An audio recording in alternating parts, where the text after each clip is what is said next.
Eto na si Robin Padilla humingi ng tawad sa PDP Laban at nagsalita na tungkol sa pag-endorso niya kay Senator Amy Marcos. Aba, maraming nagalit dyan. Kasi no to Marcos na nga ang mga Duterte supporters. Diba? Ngayon, siya pa ang nag-endorso. Nako, nadamay ang PDP Laban. Eto, panoorin po natin yung paghingi niya ng tawad sa PDP Laban. Ito yung video. Umaga po sa inyong lahat, mga mahal kong kababayan. Ako po ay unang-una ay humihingi ng paumanhin sapagkat hindi po ako nakapunta sa Zamboanga, Sibugay. Sa kadahilanan po na ako po ngayon ay nandito po sa South Korea para po sa World Summit. Ito po ay may kinalaman sa kapayapaan po para sa buong mundo. Sama-sama po kami dito, iba't ibang lahi, galing po sa iba't ibang lugar. Kami po ay magpupulong-pulong, galing po sa gobyerno rin, galing din po sa parlamentaryo. Kami po ay nandito na imbitahan para magbigay po ng mungkahi kung ano po ang aming mga pwedeng mapag-usapan at mapagkasunduan patungkol po sa kapayapaan ngayon sa buong mundo na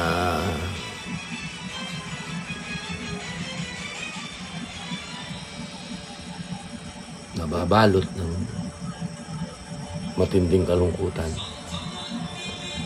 Inshallah po, itong summit na ito na pamumunuan po ng mga tinatawag po nating mga naniniwala sa Diyos, naniniwala sa kapayapaan, naniniwala sa kakayahan ng tao na ibigay ang katahimikan sa bawat nasyon sa tulong po ng Panginoon Diyos na nag-iisa.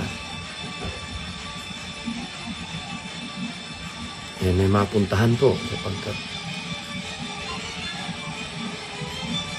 kalunos-lunos na po ang kalagayan ng mundo. Ayun po, nagbalita lang po ako sa inyo at humingi po ng paumanhin sa ating mga kababayan dyan sa Zamboanga, Sibugay dahil nagpunta po dyan ang PDP Laban. Maraming salamat po sa lahat po ng tumanggap dyan sa PDP Laban.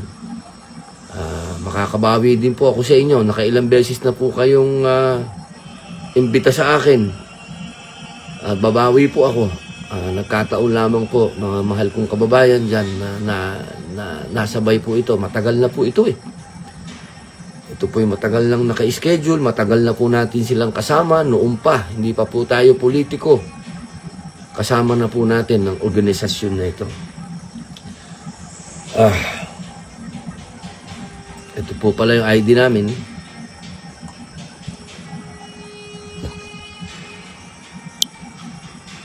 Ito po.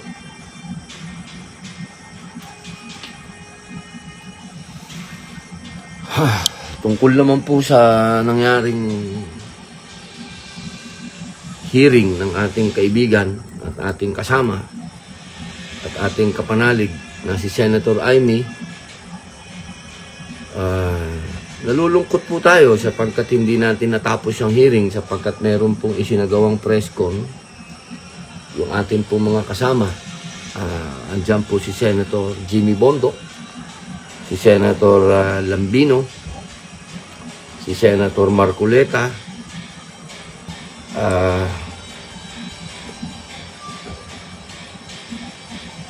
isa po itong masasabi natin na hakbang nila upang siyempre po nandun po si Atty. Torion nire-represent po ang ating mahal na pastor Apollo Kibuloy. Patungkol po ito sa online voting na ngayon po ang alam kong umpisa.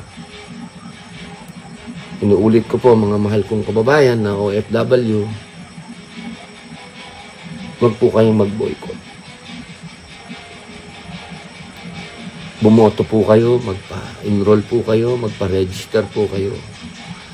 Kung ano man po yung inilalatag ngayon sa atin ng COMELEC, parang awa nyo na po. Ito po ay gawin natin. Alam ko pong mahirap sa ibang tao, mahirap sa ating mga kababayan. Marami po akong nakausap. Medyo bago sa kanila to, lalo na po yung mga mas nakatatanda nating mga OFW, medyo alanganin po sila dito sa online voting. Hinihingi ko po sa mga kababayan natin na OFW na may kakayahan na magturo at alalayan yung ating mga kababayan na alanganin po dito, magtulungan po tayo.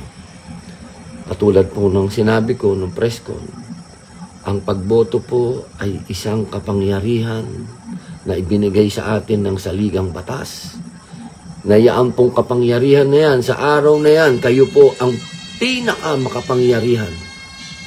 Mas makapangyarihan po kayo sa mga ganid sa kapangyarihan, sa mga uhaw na uhaw sa kapangyarihan. Sa araw ng pagboto nyo po, kayo, taong bayan, ang pinakamakapangyarihan. Isang araw lang po yan sa loob ng 3 taon, sa loob ng 365 days, sa loob ng 1 taon. Kayo po ang pinakapangyarihan. Kayo ang pinaka most powerful po sa araw na yan ng eleksyon ng inyong pagboto. Kaya huwag niyo pong palagpasin, mga mahal kong kababayan. Ito po ang pagkakataon po ninyo na mamili ng guguhit ng inyong kapalaran. Bilang inyo pong kapatid, kababayan, kapamilya, kapuso, sabihin nyo na po lahat na ako po yan. Makikiusap po ako sa inyo. Bumoto po kayo. Bumoto kayo. Ito na po ang panahon para pumili po kayo. Sino ang mamumuno? Sino po ang mga senador? Inyong mga local official na magtatawid po sa inyo sa napakatinding kahirapan. Mga kababayan,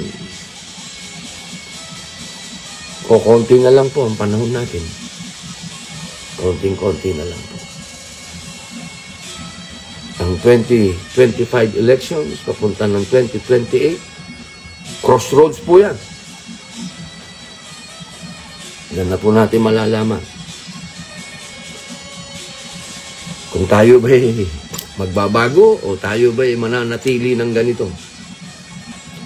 Tungkol naman po sa hearing, mabalikan ko.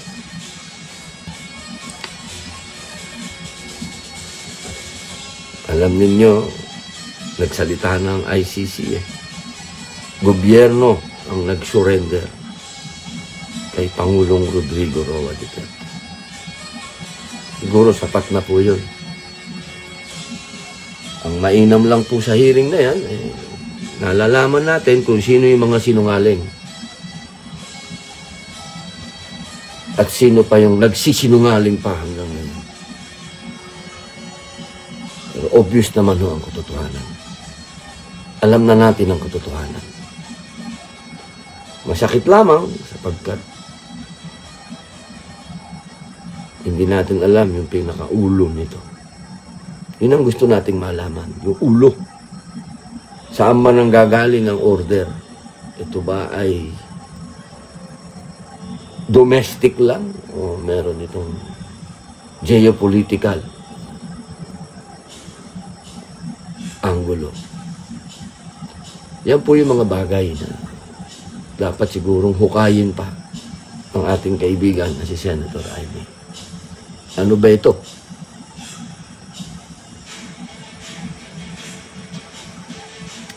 Sa panahon ngayon, mga kababayan, importante ang mahalin natin ang sarili nating bayan. Kung ang Estados Unidos ay inaaway na lahat, para lang siya ay manatiling nakatindig. Tayo pa. Pinakamalaking ekonomiya na yun, Amerika. Pero tingnan nyo ngayon, America first. Ha?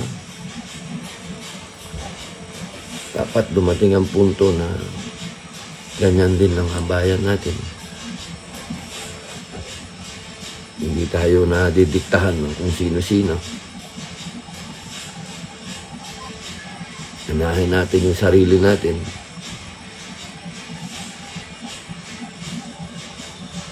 Yan lang po ang sikreto. Nagpapasalamat din po ako sa lahat ng mga kababayan po natin na nagsagawa ng pagsisindi ng kandila at nagdasal po.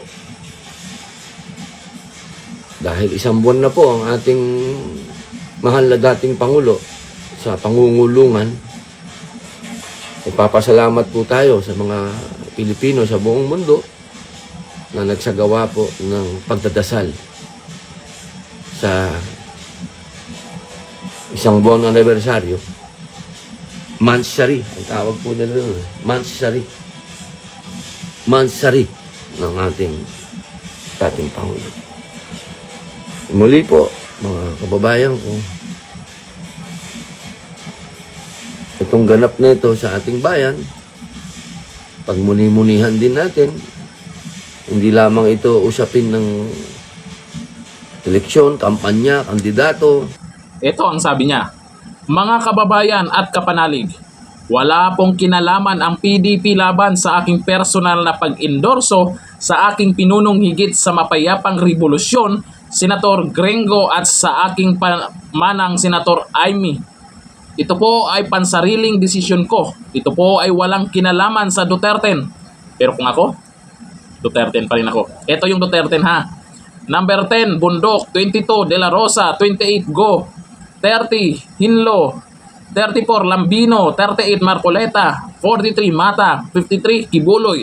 56, Rodriguez. At 58, Salvador. Para sa akin, okay na ako sa 10 na yan. Kahit pa i-endorso mo yan, ayaw ko pa rin sa mga Marcos na yan. Ewan ko lang sa iba ha. Na isinulong ng aming partido political, wala pong formal na endorsement ng aming chairman FPRRD kay Senator Gringo at Senator 39. Mas okay pa siguro si Gringo kaysa kay Amy. Pasensya na. Ganun din naman nakaraan, di ba? Naniniwala tayo. Marcos pa rin kasi yan. Depende pa rin sa inyo yan ha. Kundi mula pa po sa aking kabataan at artista pa po ako, iisa na ang hangad namin ni Sir Gringo at ni Manang Amy para sa inang bayan. Tulad ng Duterte, silang dalawa ay tapat sa bayan at hindi nagbabago yun maging sinuman ang nakaupong Pangulo. Ayun na nga, pinaliwanag niya na personal pala niya na desisyon yun. Para sa akin, respetuhin natin, may kanya-kanya po naman tayong paniniwala sa politika. Pero marami kasing tumaas ang kilay dyan. Di ba? Dahil kahit anong gawin natin, kapatid pa rin yan. Merong ilan na isama daw nila si Amy. Eto ngayon, pag nanalo yan sa pagkasenador, alam ba natin na hindi nagbabago yan? Kahit kasi anong gawin natin, kapatid pa rin yan. Pero hindi ko po sinasabi na wag niyong suportahan yan. Kung hindi, ako po, nadala na dyan. Nakipagtalo pa nga ako sa iba niyan nung nang-unit team pa. Tapos ngayon, nagkaalaman na. Wala na. Tapos, eto na naman tayo. Kayo, kay Gringo Unasan, okay ako dyan. Kay Amy Marcos, okay pa kayo dyan? Kay ayun na naman tayo. Naalala ko na naman yung manga sinasabi nyo. Hanggang dito na lang. Thank you. Bye-bye.